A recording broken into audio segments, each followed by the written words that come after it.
Good morning. Today is January the 14th. This is the 8th day of our cruise. And looking out our window today, we could see a lot of snow. Apparently during the night and possibly still, it's snowing because it's around 34 degrees and a lot of fog still outside. So maybe a little bit more snow out there. Last night was the worst waves of the trip. We actually had some stuff rumbling around in the cabin. Our safe door came open, gave us a good wake-up call at 3:30 in the morning. But this is what it looks like today on the way to Ushuaia. And we'll see what we can find there to get into. The farther we go south, the colder it's getting. And during the night, it seems like we went through another snowstorm because the mountains all around us were covered in fresh snow, perfectly white. And yes, we went through the glacier. This is a parting view of one glacier, but this one we got to see sailing right past us.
Have to take another quick video of this. It's awesome here. The sun's just starting to peek out. We have a rainbow popped up over the fjord.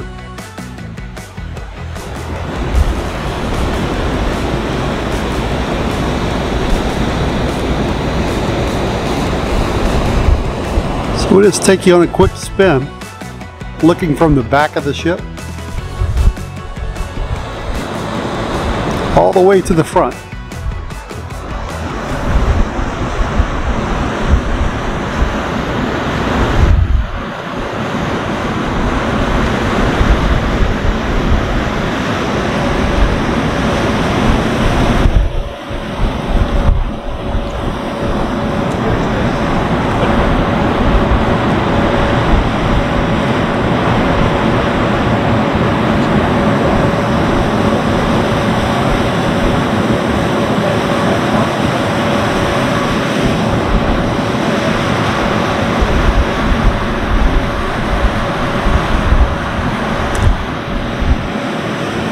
Getting a few little bits of sun and a little bit of what feels like snow because it is 34 degrees here.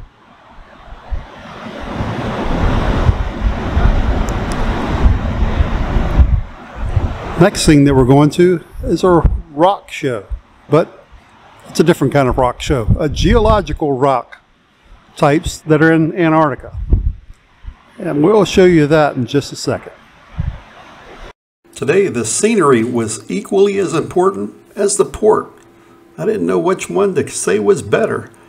The scenery was awesome, but the port, yeah, that was awesome too. And as you'll see in a little bit, we finally get to see our penguins. On the screen for a little while now. I didn't include any scale because I wanted you to just absorb this rock. I'm going to be talking about rocks. This is one of Antarctica's oldest rocks. It's 2.5 billion years old. It's from East Antarctica, and it's the sort of rocks that I look at. It's a metamorphic rock. It formed deep in the Earth's crust and it's been transformed by temperatures and pressures. This type of rock existed long before any of the rocks you're looking at. now were even thought of.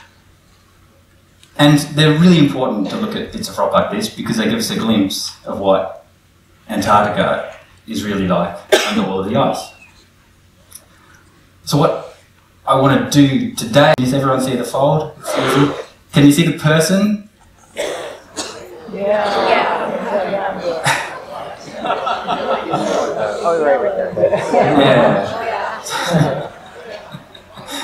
So down there's a geologist working away. Okay, I love these rocks, right?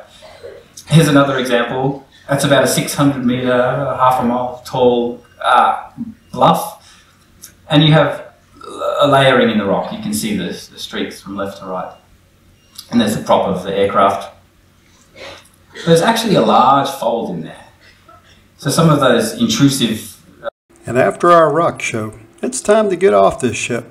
We're going to go explore the land and see what's in Ushuaia. So we're about to go ashore, and this is what we're wearing. So it's 34 degrees outside, possible snow.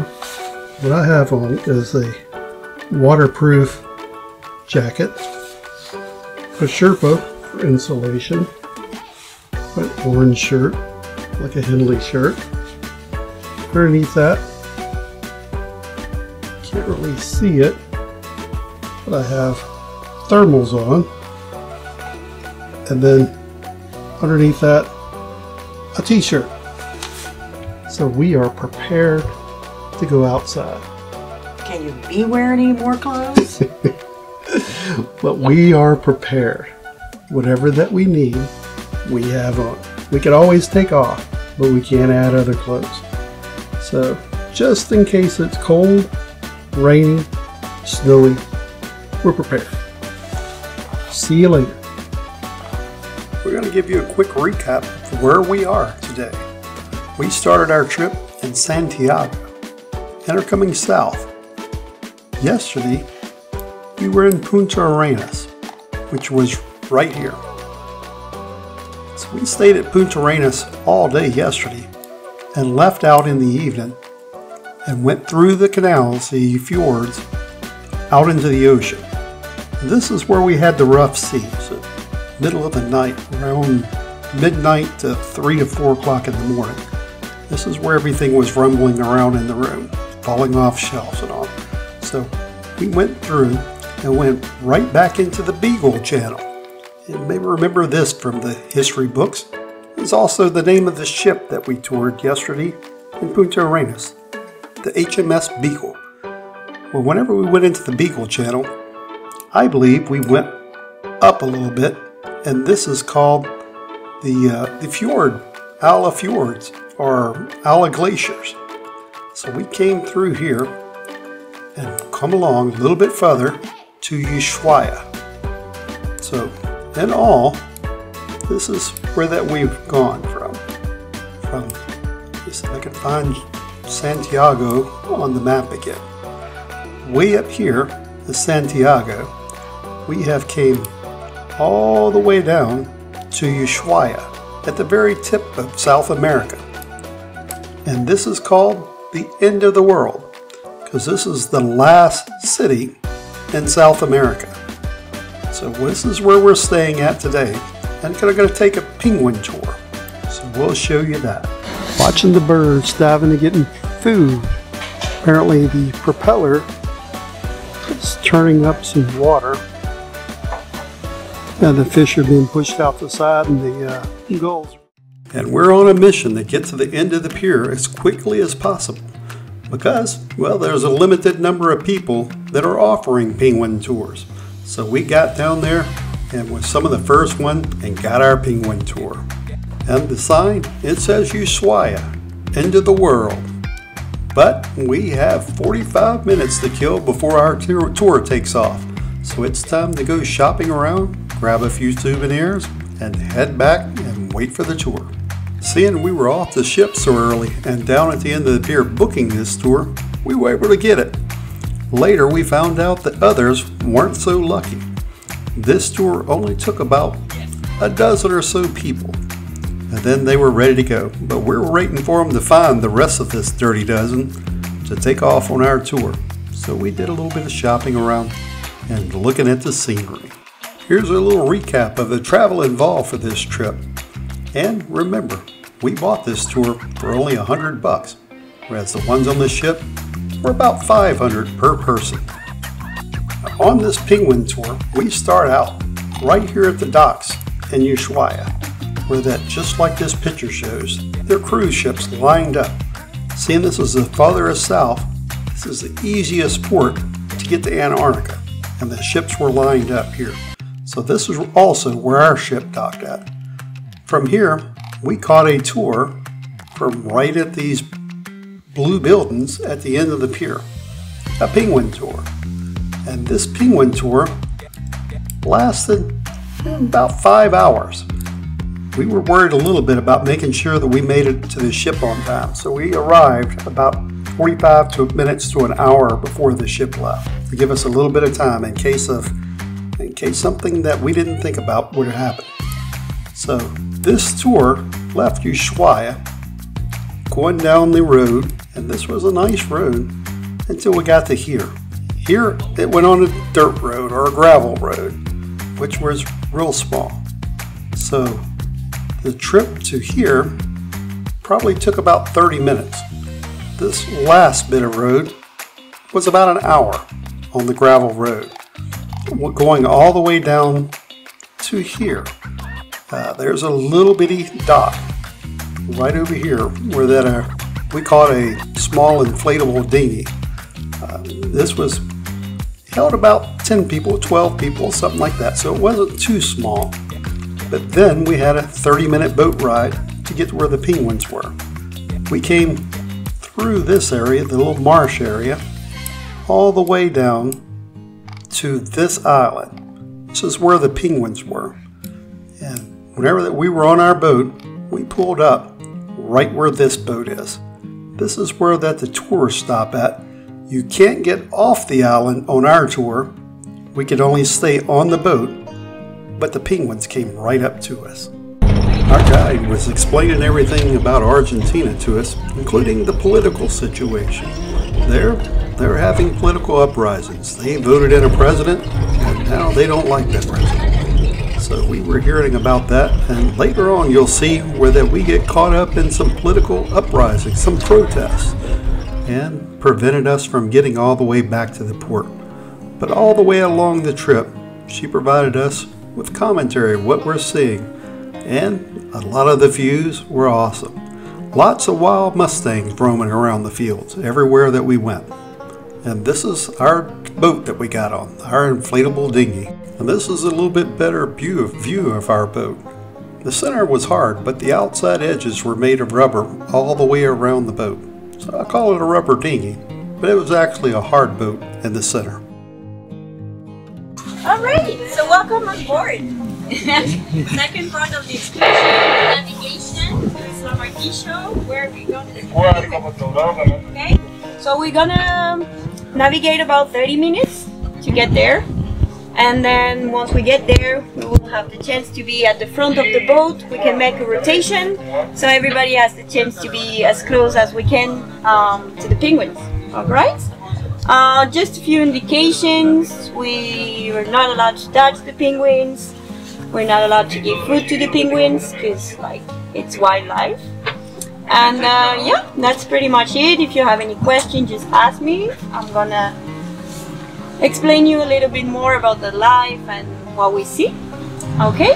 And today we have two captains, Hector and Ale, who's gonna take us all the way to the island. And yeah, that's pretty much it.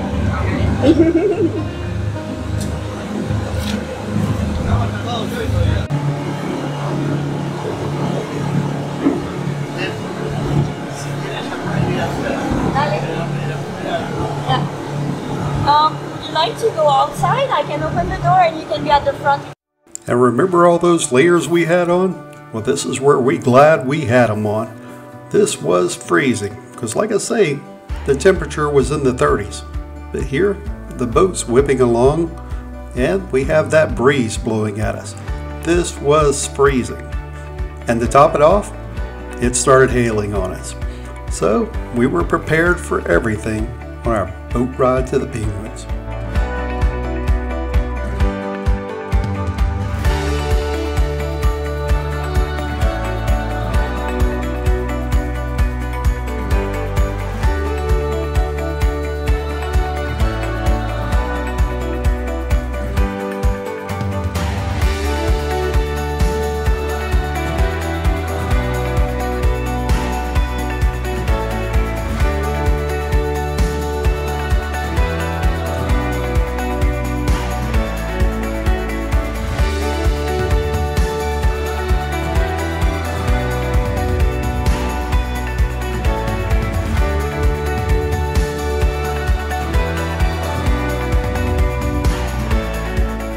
And as we approached the Penguins, everything was deathly quiet. We didn't know what to say. The only words were from our guide, who was explaining the penguins to us. These penguins are Magellanic penguins. If you could tell, they have black feet and a little black around the head, and they have black beaks. These are all Magellanic penguins. The ones with the lighter color are chicks. They were born this year, just like the one you see in front of you running around. That's this year's penguin. And later on you'll see these penguins are very curious, walking right up to us, looking at us, wondering, what are you doing? The guide explained to us that most of these penguins have never seen a human before, so they're as curious of us as we are of them.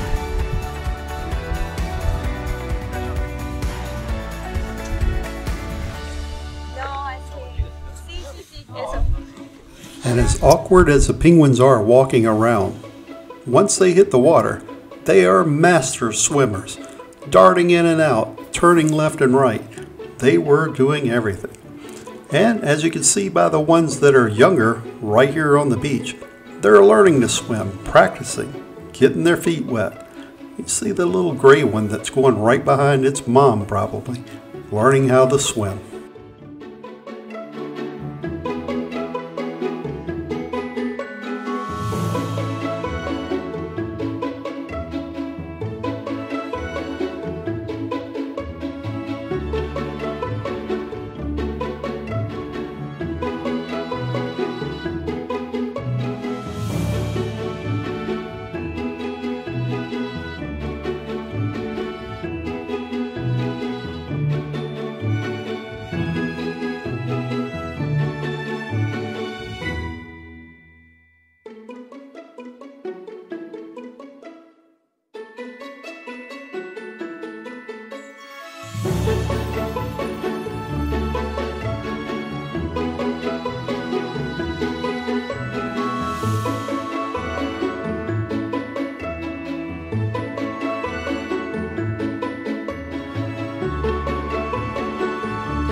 Three penguins swim right up to the boat and look almost as like they're going to jump in the boat. This was kind of scaring our guide a little bit, and eventually we had to move to get away from them.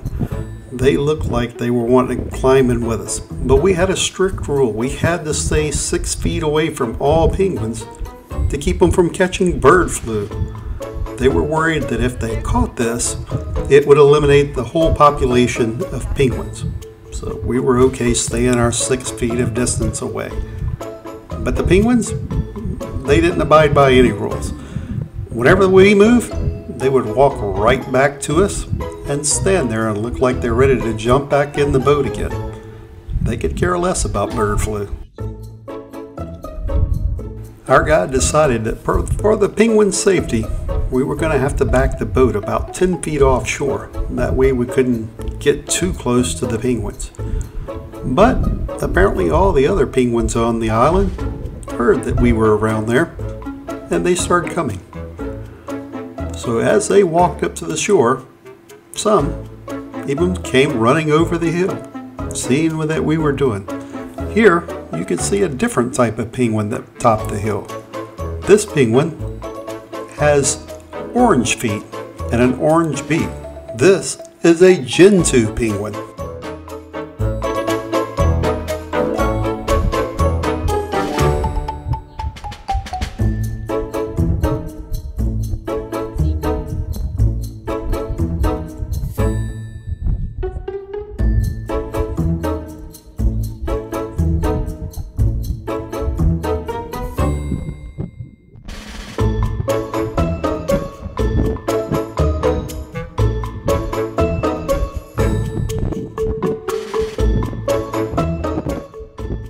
And now that we've backed off the shore about 10 feet, we're trying to keep our distance from the penguins. But now they're swimming underneath the boat and running over the hill. These are a couple more gentoos that apparently heard us right off the shore of the island and are running toward us to catch a quick view.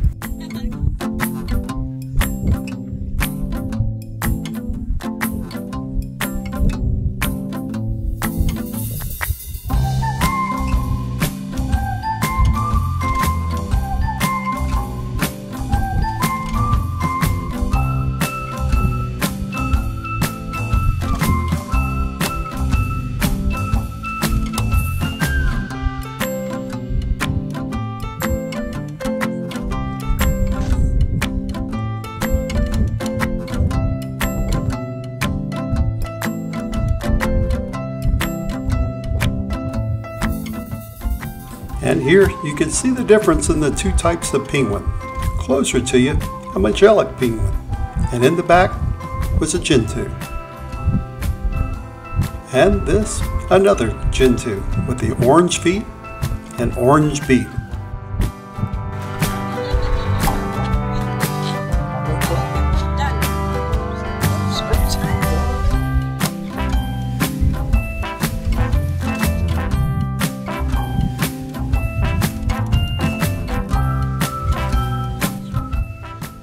And here, if you look on the hillside, you can see the newly hatched chicks emerging from the burrows.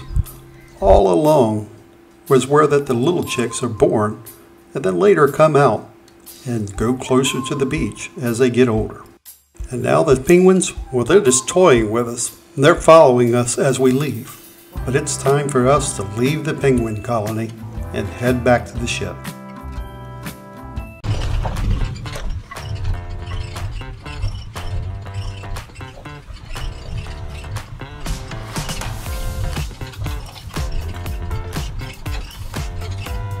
And as we head back, we can finally show you some more of the scenery.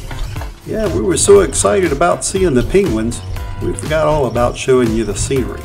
But this place had awesome views in every direction. Even though it's in the middle of nowhere, you have to love the people that live there. They get to see this every day.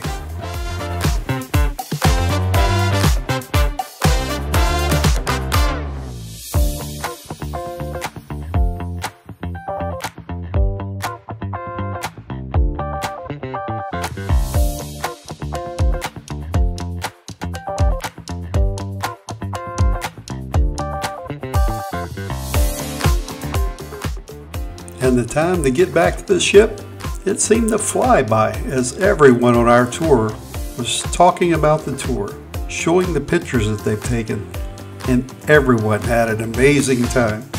This was the best excursion of the trip so far. It definitely beat Chacabuco. So as we head away from Ushuaia, we're heading off to the next adventure, down to Antarctica. So far, this has been my favorite port. Nice place. Lots of stuff to do. Friendly people. Excellent scenery the whole way around. So, goodbye, Ushuaia.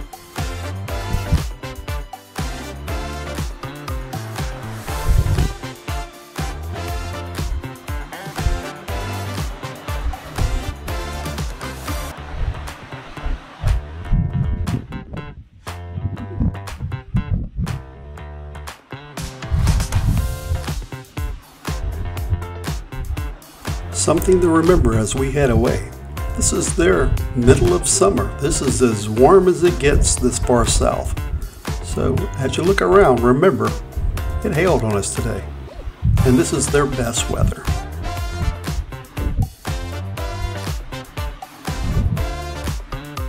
And as we left Ushuaia, I happened to see a flock of seagulls on the water.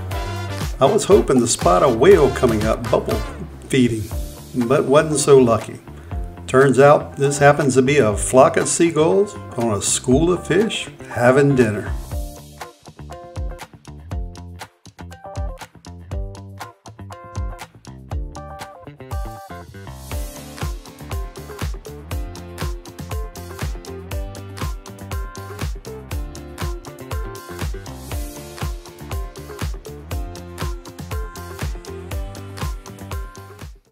And after all the excitement that we had today, I managed to record the menu, but we did not go eat tonight. Instead, we opted for Lido. Something quick, easy, and that way we can go back to the room and go to sleep. Because after all, I've been up since about 5 o'clock this morning, and it's about 8:30, 9 o'clock now. So, even though I took a picture of the menu, I didn't take any picture of what we ate. I hope you liked the Port of Ushuaia as much as we did. If so, thank you for subscribing to our videos, and stay tuned for day number 9 as our journey continues tomorrow.